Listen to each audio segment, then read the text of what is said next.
Hello, ladies and gentlemen. Hi. Yeah, all right. Sorry, we're a little bit late on air today. It's we had an incident. It's one of them days. Yeah, it is. But we're on the air now, so it's all good to go. I hope you've had a good week. How has it been a week since we last did this? It's gone so fast. It's ridiculous. Crazy. So this week for episode 7, we have 2 more good conspiracies for you. Not just good, very enticing indeed. Well, the first one is one that you probably don't even realise is a conspiracy, even though you've heard it. And then the second one is possibly the biggest sort of counterculture fringe conspiracy ever. Yeah. So we'll look at them. First off, we are going to look at Guy Fawkes. I know what you're thinking. How is Guy Fawkes a conspiracy? He just tried to blow up the Houses of Parliament and failed. To be fair, No. I was thinking that when... Yeah, when I initially sent Guy it to you, you Fawkes? were like, that's not a conspiracy. I was like, wait for it. Yeah. Yeah, there is a theory that he was set up.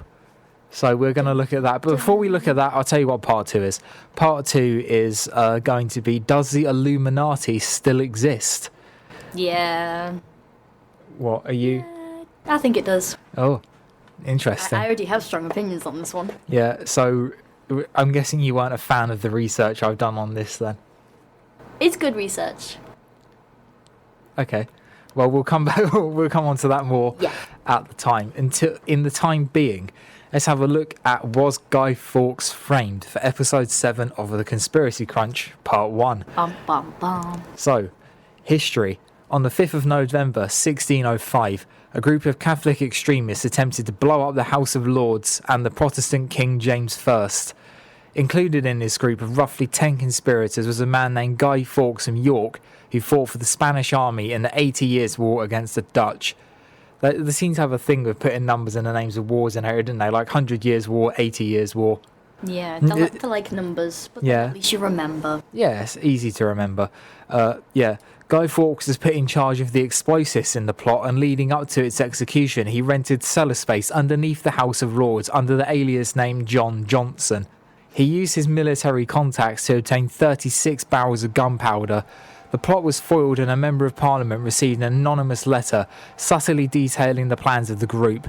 Well, it was anonymous at the time. Yeah. It's So- now known that it wasn't anonymous. Yeah. I mean, yeah, it was an anonymous letter at the Well, time, it but was- it, yeah, they yeah, know who but it it has was, since rather. been revealed to not be an anonymous letter. We know who it was now. This allowed the authorities to catch Guy Fawkes red-handed guarding the 36 barrels of gunpowder. Other conspirators were hunted down by the Sheriff of Worcester, and some were killed in a shooting at a Holbeach house a few weeks later. On the 27th of January 1606, Guy Fawkes and 7 surviving conspirators were found guilty of high treason and were sentenced to be hanged, drawn and quartered. Interestingly, the leader of the Gunpowder Plot was not Guy Fawkes, but was actually instigated by a man named Robert Catesby. Is it Catesby or Catesby? I think it might be Catesby. Catesby. Catesby was no stranger to rebellion, as he was part of the Essex Rebellion in 1601, led by Robert Devereux. Even though it was unsuccessful, Catesby's thirst for rebellion continued. Yeah, so as always, we've got our big questions that we're going to address in this part of the episode. We will come more on, if you've never heard of the Essex Rebellion of 1601, that will come up later on in this feature. Yeah, sorry if you're getting any background noise on the mics at the moment. It's when we came in, the aircon was set to 30 degrees, so the computers are having a bit of a tantrum at the moment. I've turned it right down, so hopefully it will pipe it in a sec, but in the sense that it'll be quiet and not pipe it is and give up and die. We don't want that. No, we But don't. yeah, anyway, the big questions for the show today are, first of all, why would Guy Fawkes be framed? We've already established in the beginning that his role in it is a little bit exaggerated. So we'll have a feature on what Guy Fawkes' role in the plot really was.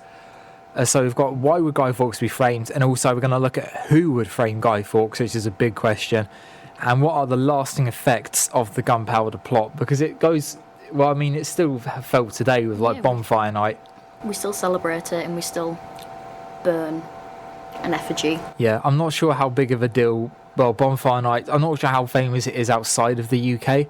Probably not a big thing. Nah, considering it is an English thing, but Basically, Bonfire Night is on the 5th of November every year. You start a bonfire with an effigy of Guy Fawkes on. You set fireworks off to celebrate the fact that he failed to blow up Parliament. It's a big mocking thing, but Yeah. it always ends up being fun for us anyway. Yeah. Let's look at, first of all, we're going to look at why would Guy Fawkes be set up. So do you want to do this bit? Yeah, so the first bit we're going to look at is religious reasons for being set up. Even though the religious undertones to this plot have been largely forgotten, they were a huge aspect of its conception and motivation. Catholics had been heavily and regularly persecuted since the Protestant Reformation in the 1530s. Because of this, some disgruntled Catholics were gathered by Richard Catesby to carry out the Gunpowder Plot. Yeah, so that's sort of the little basics. It's like, it was a religiously motivated attack. But people don't seem to remember that. They don't. Like, the religious part seems to be sort of washed aside a little bit, which is kind of weird when you... after doing the research of this, I can't help but see the irony of Anonymous threatening the Catholic Church wearing Guy Fawkes masks when Guy Fawkes was a devout Catholic. There's got to be an irony in there somewhere. Yeah, anyway, we're going to look at Guy Fawkes' presence in history now. Like, so have we exaggerated Guy Fawkes compared to other members of the Gunpowder Plot? And the answer is pretty much yes. Guy Fawkes is the person who historically is associated with the Gunpowder Plot the most. As we mentioned on Bonfire Night in England, an effigy of Guy Fawkes is burnt on a bonfire during a firework display. But a lot of common knowledge about Guy Fawkes is a huge misconception. First of all, Guy Fawkes has been painted as an anti-establishment anarchist and anti-authoritarian figure who is looked up to by modern-day revolutionists such as Anonymous, which I just mentioned. However, Guy Fawkes is not an anarchist, nor was he anti-establishment.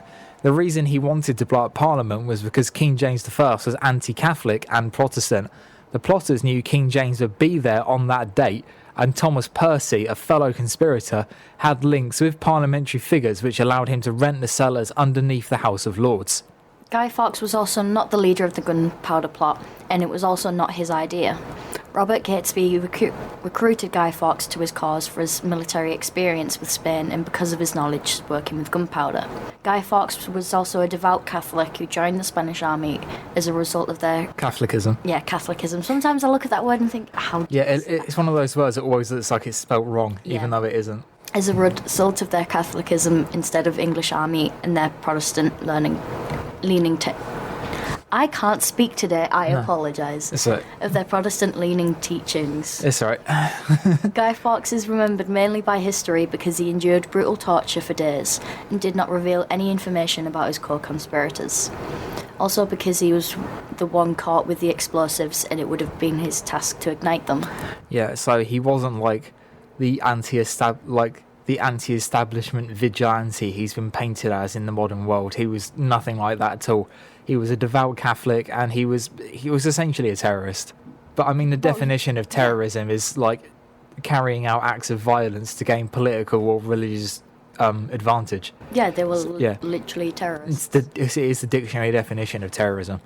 So we're going to look at who would set up the Gunpowder Plot conspirators. So the plot itself was not the setup. The Gunpowder Plot was indeed intended as a way to kill King James I and blow up Parliament in the process. So the conspiracy isn't whether the Gunpowder Plot was genuine. It was a genuine plot that did have those intentions. The issue comes from the anonymous letter that gave up the plot and what the real motivation for the plot going ahead was in the first place. That anonymous letter that we were talking about that wasn't actually an anonymous letter. Do you want to give a bit of detail on that? You're going to have to scroll down because the name of the guy who said it's near the bottom of the notes. Right, we'll come back to it then. I'll mention it at the end. Yeah. Because I can't remember Alright, his name. okay. Yeah, we'll mention it at the end. Where did we get to? Yeah. Also, there may have been a voice in Robert Catesby's ear convincing him to go ahead with the Gunpowder Plot. This voice, an alleged instigator of the Gunpowder Plot by some historical theorists, is a man named Robert Cecil. Robert Cecil was the Secretary of State for King James I in 1605 and was notoriously anti-Catholic. It's possible that Cecil helped instigate the Gunpowder Plot, then wrote the letter pretending to be a conspirator so they got caught and gave Catholics a bad name. This was a theory for a while, until the actual source of the letter came forward. The idea that Cecil set up the Gunpowder Plot isn't too hard to believe.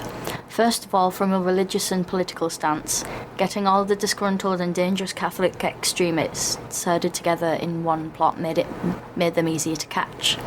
Setting up a plot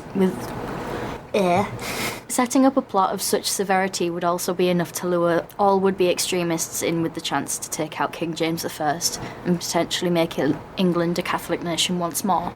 Yeah, it's worth mentioning that Queen Elizabeth I was a Catholic, and then her son, King James I, was Protestant, so England's not long come out of its Catholic teaching, so there's still very ingrained Catholicism in English society at this point. Also, there is no physical remaining evidence of this happening. There is no physical remaining evidence of this happening.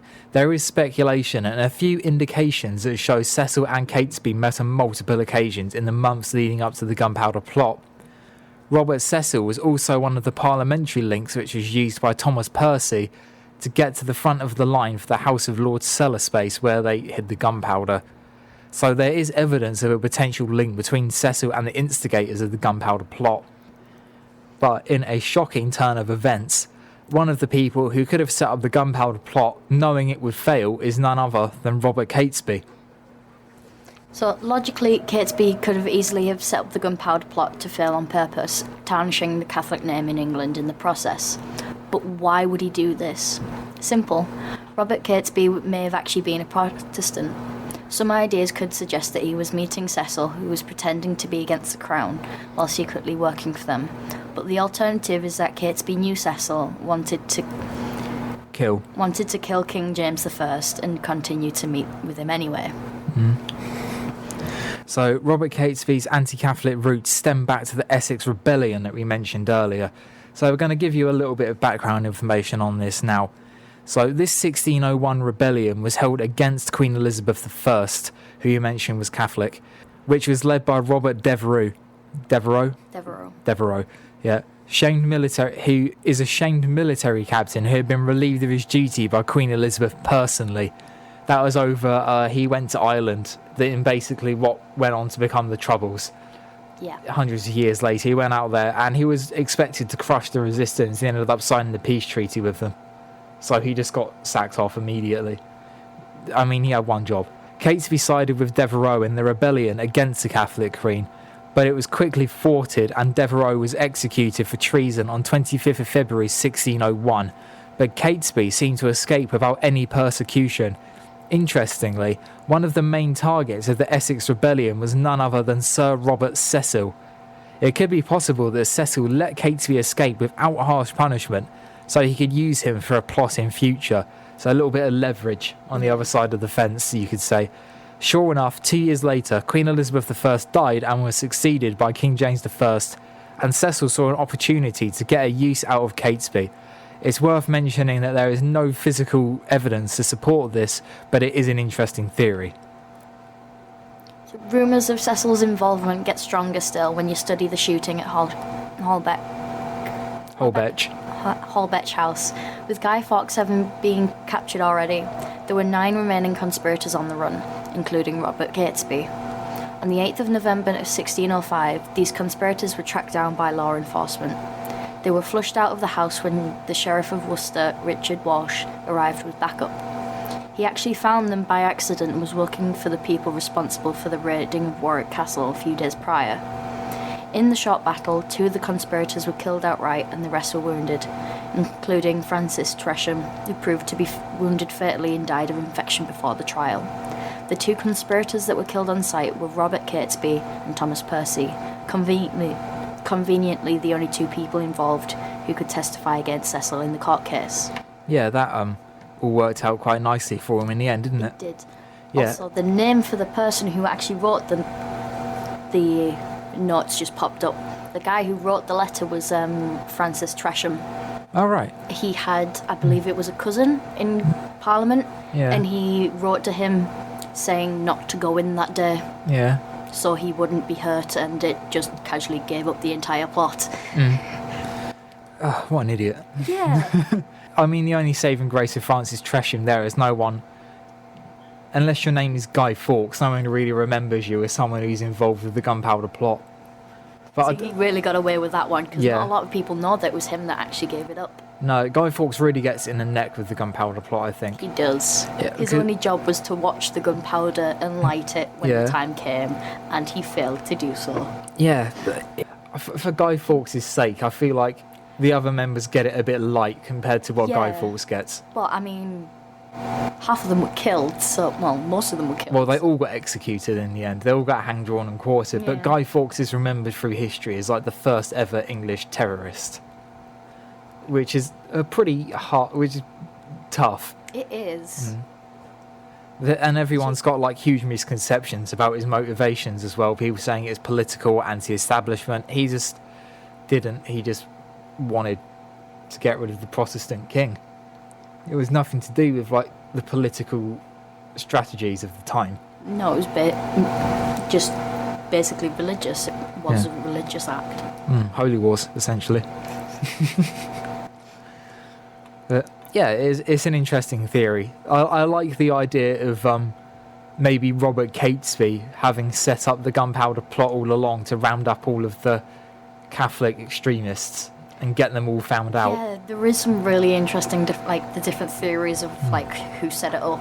Yeah. It's a shame that it's such an anticlimax. Well, it was a note to make sure someone didn't get hurt. It's a bit Yeah. of an anticlimax. Yeah, it but is. there You is like some- yeah. But the whole thing of the Gunpowder Plot was just sheer luck. Like Yeah, I think it finding really them was. finding them in the house in the first place to shoot them down was complete luck. They had to get the barrels of gunpowder, then trawl them through alleyways to try and get them into the cellars, and then to go on from there, have them sit there for a while, and then to go back in, sneak back in, and light it whilst they were all in Parliament. Because apparently it's a bit they of an hid, insane plan. they hid the barrels under firewood, which which is a great idea. Yeah, fantastic. Yeah, let's hide this highly flammable substance underneath something that's intended to be burnt. That's a great Very idea. smart. That Round is. of applause there. Yeah, a few years ago they did a recreation of it. Was it the one with Richard Hammond by any chance? I think it might have been, and it just totally annihilated the house. They built like a scale replica of the House of Lords and put 36 barrels of gunpowder in. It just annihilated the building. I believe it's on YouTube or somewhere, so Yeah. we'll probably put the link up if you want to watch that like later on, you guys. It is Yeah. a really good watch. Yeah, I mean everything's on YouTube now. Yeah, so, true. Yeah, so it's got to be on there. But yeah, I mean the idea of Robert Catesby setting up the Gunpowder Plot with the intention of it failing, I feel like do quite like that. is a strong contender, because maybe they said to him, oh, if you round up all these Catholic terrorists for us, and then you potential Catholic, we'll let them go. We'll let you off the hook. And then of course Cecil was actually planning to have him killed at the end of it all along, so he Yeah. couldn't testify. This one. No. But yeah. Anyway, well. that is the theory that was Guy Fawkes framed. An interesting one, definitely. Definitely. Yeah, if you want to do Yes. any more research into that, please go ahead. We encourage that for all of the subjects that we cover on the show today. We finished Guy Fawkes a bit earlier just because we need more time to cover this second subject because it's massive. It is indeed. I did mention to you before I did it, I was like, you sure you don't want to save this for a full 1 hour episode? I know, kind of wish we had now, but Yeah, but what's done is done. Yeah. We can't change it now. no, we're just gonna end the episode here and leave. No, there's no, we have.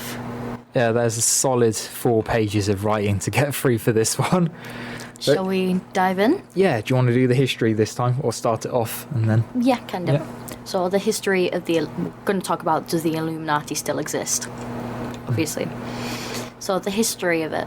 The Illuminati was founded on the 1st of May 1776 by Adam, you're going to have to help me with names here. Weishaupt. By Adam Weishaupt. The society's original goals were to counter religious influence over public life, superstition, and expose abuses of state power. When writing about the formation of the Illuminati, I can't. Oh, this is. Have a go. I hate this. Weishaupt Yeah, wrong. close enough. said the order of the day is to put an end to the machinations of the purveyors of injustice, to control them without dominating them. Historically, this is in reference to one of the true Illuminati, which is also known as the Bavarian Illuminati. However, there have been several other societies, associations, and groups that have adopted the name both in reality and fictitiously. Yeah, so, I mean, there are several societies and cults that have claimed to be the Illuminati, but there is only, historically anyway, and historically and officially, there is only one true society that has been the Illuminati, and that was the Bavarian Illuminati, which was founded in the 1700s. So, yeah, the original Illuminati was actually incredibly short-lived, and along with other secret societies such as Freemasonry, was outruled by Charles Theodore on the 2nd of March 1785. That is exclusively in Bavaria, by the way, just thought I'd point that out. Because of this, the Illuminati crumbled and disappeared, but some people believe that it didn't disappear entirely. Charles Theodore made the societies illegal due to pressures from the Catholic Church, and because the society's presence was no longer a secret, members of the Illuminati managed to infiltrate government positions in Bavaria, but loose-lipped approach from members meant that the society's existence quickly became common knowledge. The idea that the Illuminati survived its death in 1785 originated much earlier than most people realise. The first published book speculating the prolonged presence of the Illuminati arrived in 1797 and was memoirs illustrating the history of Jacobianism by Augustine Borel. This is not going well. in this book, is it Barrel or Barrel? I think it's Barrel. Barrel detailed how the Illuminati could still exist and even went as far to say they were responsible for the French Revolution of 1789. Yeah, so again, we've got our big questions coming up. It's we'll mention the French Revolution again a bit later on. So could the Illuminati really have been involved in the French Revolution? We'll look at that. But before that, we'll also be looking at, could the Illuminati have survived being outlawed? This is like the essential part, because if they can't survive being outlawed, then it's pretty obvious that they don't exist today. Yeah. So we need to prove that they could have survived in order to have an opportunity for them to still exist now. And then past that, we're going to look at what is the New World Order. This is something that is commonly associated with the modern day conception of the Illuminati, and they're very closely linked. And finally, the main point of the whole thing is, do they still exist today? Which is the main point. So first of all, we're going to look at, could the Illuminati have survived being outlawed? This is quite a short piece just because it's like, this isn't the main focus. The focus is, do they still exist and what they've done historically. So we're going to look at this quickly. So could the Illuminati have been outlawed? In short, yes, they could have survived.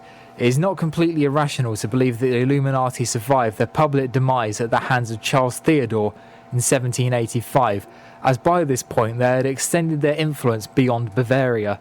Thanks to a man named Adolf Niger, I think. Yeah, I think so. Yeah. We're just going to butcher all the names today. Yeah. That's just how it's spelled apparently. Knigge, if you want to check that out. If you want to look him up afterwards. The Illuminati began to rapidly recruit new people from 1780 onwards, we'll call him Adolphe, thanks to Adolphe's recruitment.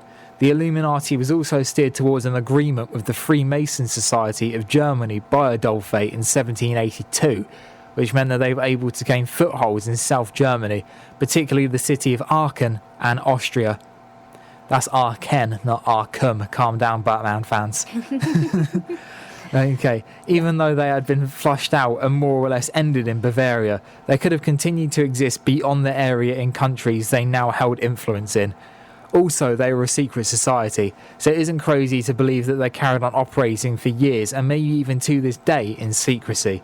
So yeah, they're not much of a secret society if they're not secret. No. Which is probably why the original one failed. Yeah, because they were pretty loose-lipped and talked about it too much. Yeah. And then all of the other politicians who weren't involved started to think, hang on a minute, there's lots of people here starting to talk about this Illuminati thing, maybe we should take it more seriously.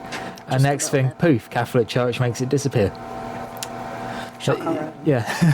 Alright, do you want to do next bit? Yeah. So the next bit we're going to look at was the French Revolution.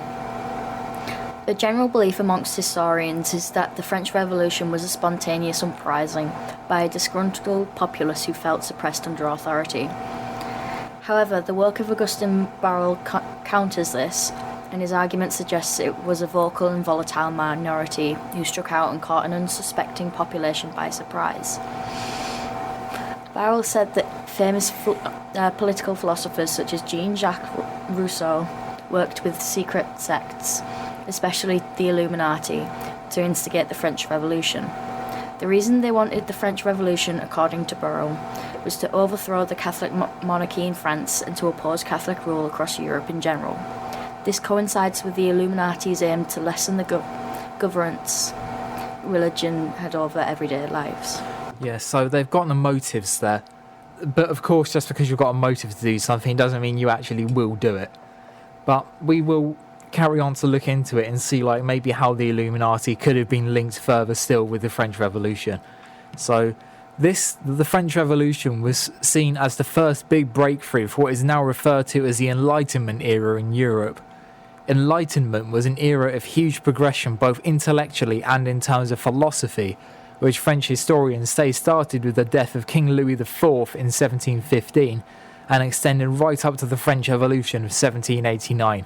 Fun fact, King Louis IV is the longest reigning monarch in European history. Oh. He's the only person that has ruled for longer than Queen Elizabeth II in Europe. And But of she's course there was still a Thai ruling now. king who ruled for like 80 years or something, who is the longest reigning monarch in world history. But European history is King Louis IV. Just a nice little bit of trivia for you there, in case it comes up in a pub quiz or something. Yeah, I did not know that. Yeah. So the Illuminati were an Enlightenment era organisation, and their ideas for the time about religion and politics were seen as progressive and rather unconventional. So it isn't too far-fetched to see them getting involved with the French Revolution. Rumours from conspiracy theorists also suggest that the Illuminati had a hand in historical events such as the Battle of Waterloo, the JFK assassination, which we have talked about Yes, before we on the have. show, and even some presidential elections in the USA and other nations. Yeah, I mean, personally, I don't... wonder who. Yeah, yeah. Personally, I don't believe that the Illuminati was involved in the JFK assassination, just because of the amount of research we've done on that in Yeah. previous shows. I feel like we've pretty much nailed the causes of that. I think we have as well. Yeah, but yeah, the French Revolution is a really big part in the Illuminati's alleged history. It's like the first massive historical event. It sort of represents how much of an influence the Illuminati could have had at this point as well. Whether they did or not, the fact that people are saying they would have been capable of causing the French Revolution shows just how much pull and gravitation they could have had at the time. By the sounds of it, if they did play the hand in, they had such massive sway over things. Yeah, like the invisible force, I guess you could say, like the invisible government. But yeah, so JFK assassination, Battle of Waterloo. That I didn't actually get a chance to research into that specifically with the involvement from the Illuminati. Tut tut tut. All right, But then. there is a lot that goes into looking at the Illuminati. Yeah, there's so much. It's so difficult to figure out where to begin, because with the Illuminati, like anyone and everyone who's got an interest in conspiracy theories has put their two pennies worth in, and it's so hard to try and find what's like genuinely facts. good sources. Yeah. Whether they're true or not, it's good sources to mention on air, and what is just genuine like tinfoil hat rubbish. So it's really hard to try and find that distinction. But we've tried our best for today's show. So do you want to enlighten us on the New World Order? Yes. Several conspiracy theorists have come forward over the years and even decades to declare their belief in a current and active Illuminati-inspired secret society. One of these is Mark Dice, who said that several celebrities are in coalition with the Illuminati, and even went as far as to say that the Super Bowl halftime show of 2010 was an elaborate, and I quote, an elaborate Illuminati rituals hidden in plain sight. However, Mark Dice also called the Star Wars film Rogue One feminist propaganda, and called the South Korean boy band BTS lesbians, so take his opinion with a pinch of salt. I'm mildly offended. What? By I'm such a weeb. the BTS fan has been irked. Yeah. Yeah, he's also notoriously, as you can probably tell, he's a from those opinions he just expressed, he is a very traditional and hard. But I'd say, go as far to say, he is a far right idealist. So taking his word on things like the Super Bowl halftime show, I don't know. You've got to take those opinions with a pinch of salt. I think I don't really like putting opinions like that on the show because I don't like the idea of legitimizing these people and giving them a platform. But when you're doing the Illuminati, it's going to happen. You can't not mention these people because it's so politically intertwined that you can't mention these figures. However, the idea of a New World Order is not new. We'll say the NWO from now on because New World Order is a mouthful. So NWO is the idea that secret powers around the world are plotting to unite the world as a totalitarian state that prohibits opposition parties, free press, freedom of expression, and has extreme control and surveillance over everyday life. Example of totalitarian states around the world and in history include Nazi Germany, the Soviet Union, and modern-day North Korea. So as you can tell, totalitarian rule would not be the most pleasant of outcomes for the human race. Because if you want to be compared to three countries, they are definitely not Nazi Germany, the Soviet Union, and modern-day North Korea. Yeah, not the best. Yeah. The idea of a New World Order is supported by a few key events both throughout history and in present day. First of all, the Protocols of the Elders of Zion was published in Russia in 1903 and claims to be is that supposed to be minute by any chance? No, it's claimed to be a minute book, as in like it's like a transcript of a meeting. Okay. Yeah. Claims to be a minute book of a top secret meeting between Jewish and Freemasonry leaders. In this book, the minutes detail a meeting where the Freemasons agree to help the Jews achieve world domination because they see them as the true people of God. However, the Protocols of the Elders of Zion has largely been rejected as a fake by experts and historians, which was created to encourage anti-Semitism and a general sense of mistrust towards the Jewish faith. Despite this generally rejected consensus, some still refer to the protocols as fact and proof of a new world order being planned. Yeah, like people take the oh, you're right. Yeah, right. Yeah, people take the like a lot, like some big world bankers are Jewish, like the Rothschilds, for example, I believe are Jewish. People take that as evidence of the protocols of the Elders of Zion, as something that is actually happening in the world. But I personally feel like the Elders of Zion, the protocols of the Elders of Zion was a fake. Yeah. Yeah, because given the era and the time, like people would be willing to do literally anything to drag countercultures and alternative beliefs through the dirt. So as we discussed with Alfred Dreyfus last week, who was sent to prison for 5 years basically because he was Jewish. Yeah. Which is really awful. But yeah, one big problem with the NWO being connected to the Illuminati, with the traditional Illuminati at least, is that the Illuminati stand for the exact opposite of what the NWO hopes to achieve. NWO wants global domination that is fueled by religious beliefs, state power, and oppression of opinions. The original Illuminati, however, was formed on liberalism, combating state corruption, and limiting the power that religion held over politics. So they're totally different in what they want to achieve. Like, the Illuminati would hate the idea of a new world order. Oh, yeah, like the original Illuminati, anyway. So this is quite a big paragraph, so we'll split it into two.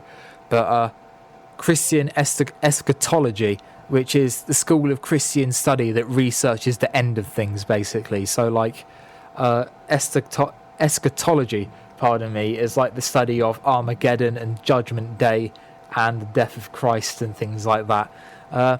It also teaches of a thing called end time, where the unholy trinity will lead the world to damnation. This theory was popularized by John Nelson Darby in the 19th century when he said people would, and I quote, make a deal with the devil and fool people into believing in a utopian world order that rested on spiritual beliefs. That phrase, deal with the devil, comes up a lot in pop culture now, doesn't it? Yeah, it really does. I feel like in like, for argument's sake, the Illuminati is real. I reckon people saying deal with the devil, only about 3% of them will actually be involved. The rest of them are just like, oh, I'm saying deal with the devil, aren't I cool and edgy? I know, right? Yeah. So edgy. But yeah, they do. Yeah, that is probably what they're doing. But yeah, so this utopian world order that would be rested on spiritual beliefs, then it would be revealed that the all-inclusive world religion is actually an imperial cult for the unholy trinity of the Antichrist, Satan, and the false prophet. Modern theorists have adapted this theory to suggest that the Anarchist will be the president of the Antichrist, will be the president of the European Union or Secretary General of the United Nations. Both religious and non-religious figures have countered this argument, saying that it is a baseless argument with no proof created to demonise certain political figures. Scholar Richard T. Hughes went as far to say that the belief in the end time was, and I quote, fundamentally anti-Christian, as turned the story of God's kingdom into a story fueled by fear and paranoia. Historian Gregory S. Camp also came forward in 1997 with his book Selling Fear, Conspiracy Theories and End Times Paranoia, encouraging Christians to abandon their conspiracy beliefs and repent. Yeah, so the theory of end time is very divisive within religious related conspiracy theories. Everyone believes that there is this one form or another that the end time is coming, this thing will happen, don't know when. Yeah, because there's people saying that end time is a really huge part of the New World Order and all of the stuff that surrounds it. They've promised it so many times and it's still not happened. Like, I think the world was meant to end in the 1940s. Then it was 2012, then 2013, now it's 2030. Well, I mean, has anything ever felt actually real and alive since 2012? I've had a good life since 2012. I was 15 in 2012. A lot's happened for me since then. You make me feel like you're a lot older. You were 15 in 2012. Why, how old were you? I was 12. Wait, well, I might have been... I didn't turn 15 until the end of 2012. So I would have been 14 for the majority of it. But still. 2-year age difference. So... could the Illuminati... This is a big section, so watch out for this. Yeah, but I mean, admittedly, because it is the main point of this section, could the Illuminati still exist? There are so many elements to this that I couldn't put in the show. Like, there's so much. Like, there was... I'm not sure familiar with the conspiracy theorist David Icke. But I recognise, yeah. Yeah, but he said that the London 2012 Olympics opening ceremony was a signal by the Illuminati to an alien race, and he said that evidence of that was the atmosphere bits. So the bits around the top of the atmosphere, the top of the stadium that help echo the atmosphere back into the stadium. They were shaped like triangles on the stadium, and I don't know if you remember the mascots of the 2012 Olympics. But they both had one massive eye. Yeah. Yeah, and everyone was like, "Oh, they've got the all-seeing eye." It's Illuminati confirmed. Yeah, this is the problem with researching the Illuminati. Literally anything can be taken as evidence of the Illuminati by some people. It's brilliant. Anything. It's like there's a picture of Jay-Z holding a telescope or something, and they're like, "Oh, it's the all-seeing eye. He's part of the Illuminati." It's like, "Oh, come on, guys. You're not doing yourselves any favours here."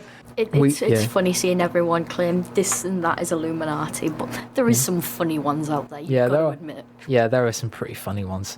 But yeah, it's sort of raking through all those funny ones to try and find ones that have got genuine content to them is the key to shows like this.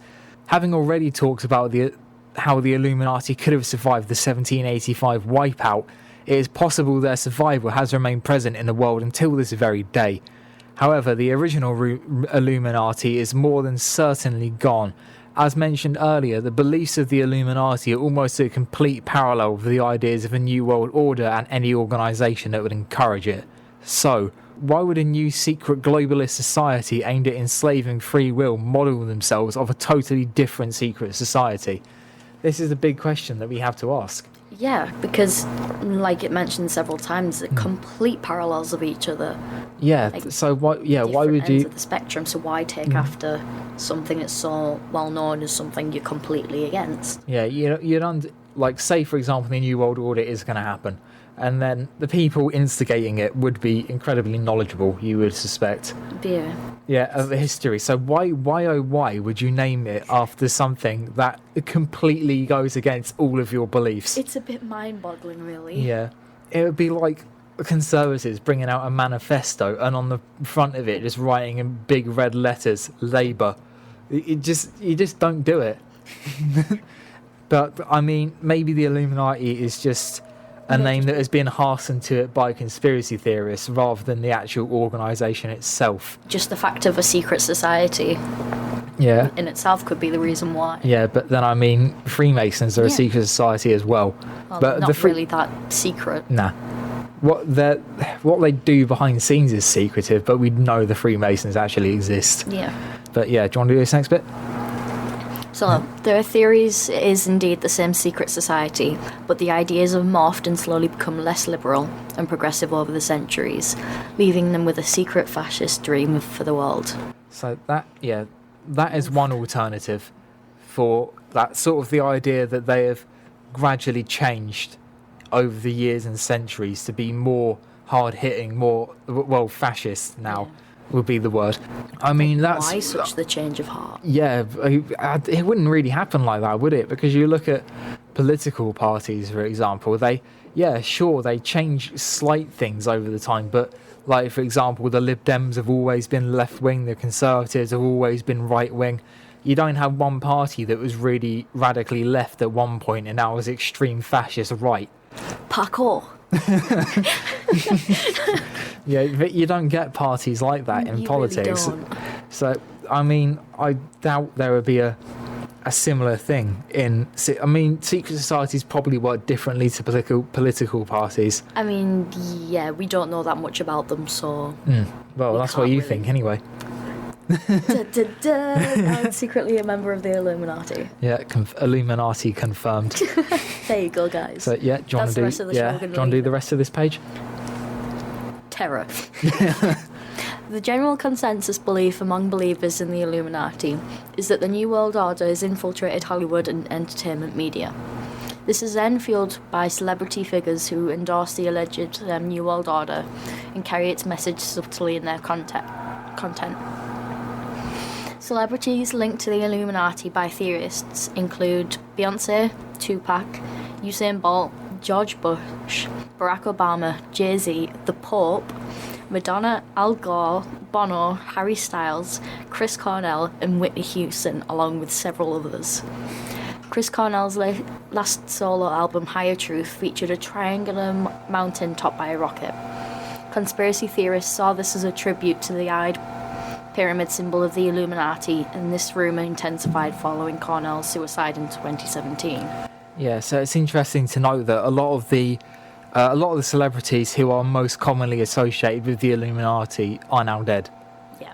Like Tupac has gone. Then you've got Chris Cornell gone as well. Whitney Houston has died as well.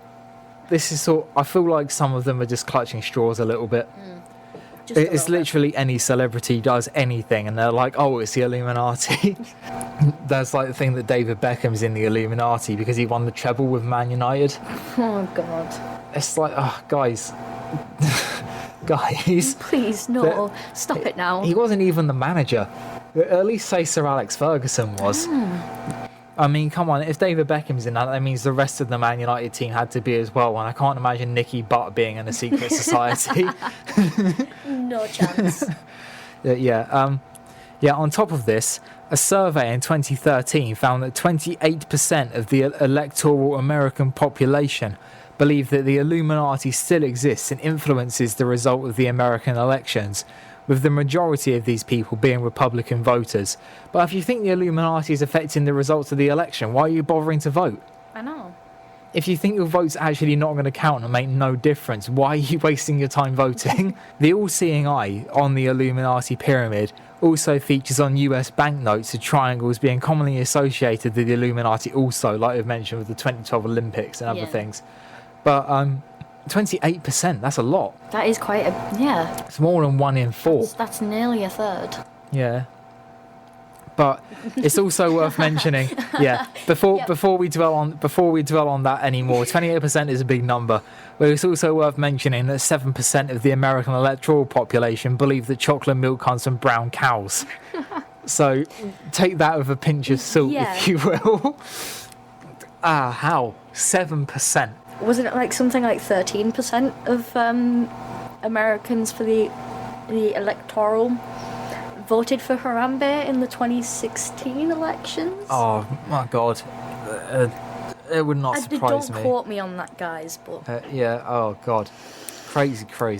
But, yeah, 7%. You think the electoral population of America, 350 million, got to expect that's what, 200 million?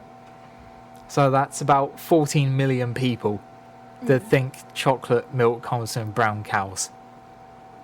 But on the alternative flip side, 28%, I can't work out what 28% of 200 is in my head.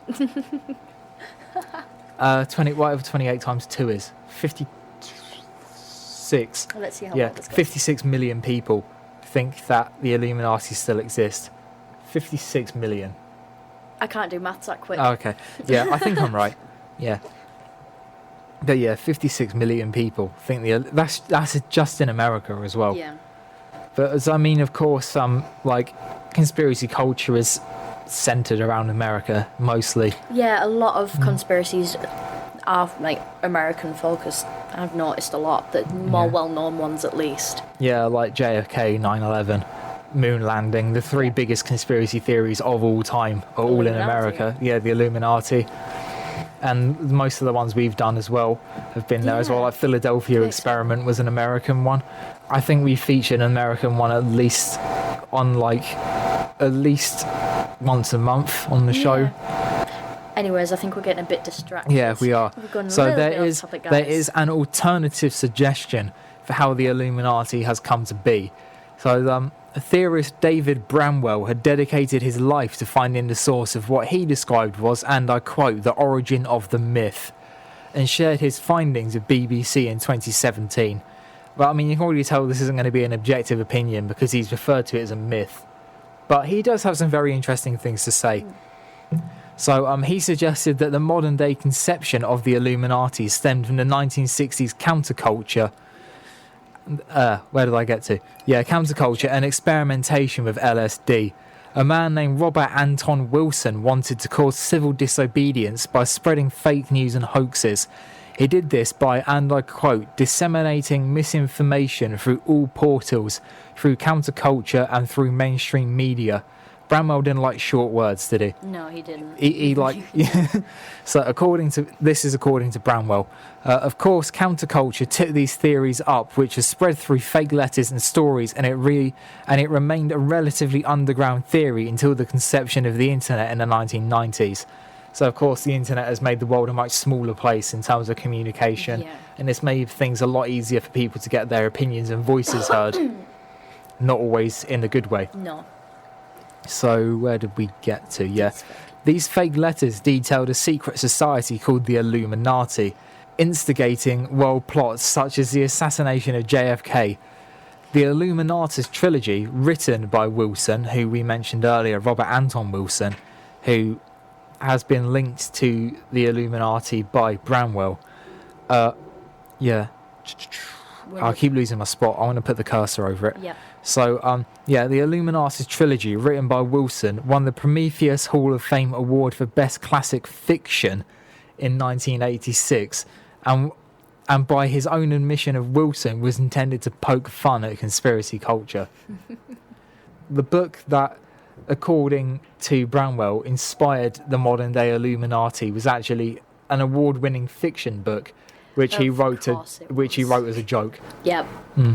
So That here's a sounds quote right. from the author himself, Robert Anton Wilson. This is the full quote.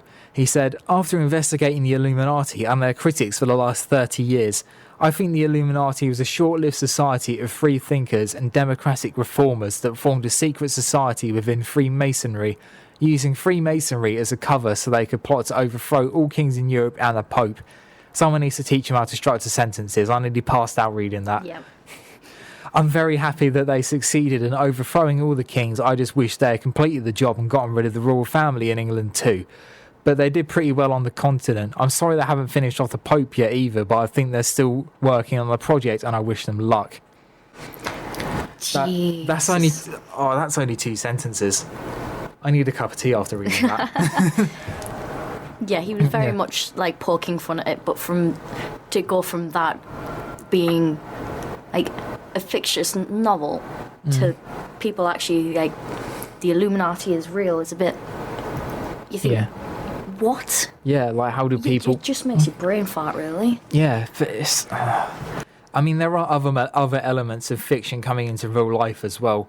Like There Isaac is. Asimov's 3 rules of artificial intelligence, which he Yeah. wrote for iRobot, are now actually used in artificial intelligence creation, which I think is staggering. Yeah, it is. And then, of course, the TV show Big Brother. The name of that is taken from 1984 by George Orwell. Oh yeah. Yeah. I never thought of that. Yeah. So yeah, there is elements of there is elements of fiction making its way into real life. But that is the end of the show, ladies and It gentlemen. is. Yeah, thank you very much for tuning in again. We've had another fun one. Yeah, it has been. Plenty of name mess ups, but Yeah, that's what you come for, I'll right? try and find one with shorter names for next week. Some easier ones. It's not as bad as the ancient Egypt one last week. Yeah, that one was. Akhenaten, and what was the name of that? I don't even wanna try. Sepiluniarmi. Let's not try. Yeah, 'cause I we're think it probably was gonna something get like it that. But yeah, Yes. this is the end of the show. Thank you very much for tuning in. Thank- If you don't do so already, then please follow us on Facebook and Twitter. Subscribe to the YouTube channel and pop a like onto the videos there as well if you are feeling particularly generous. But yeah, that has been the show for today. So thank you for listening in. I've been Abigail Murphy, Yeah, and I've been Aaron Chandler. as if we'd ever change. Yeah, Yeah. yeah, See you later. yeah. See you next week.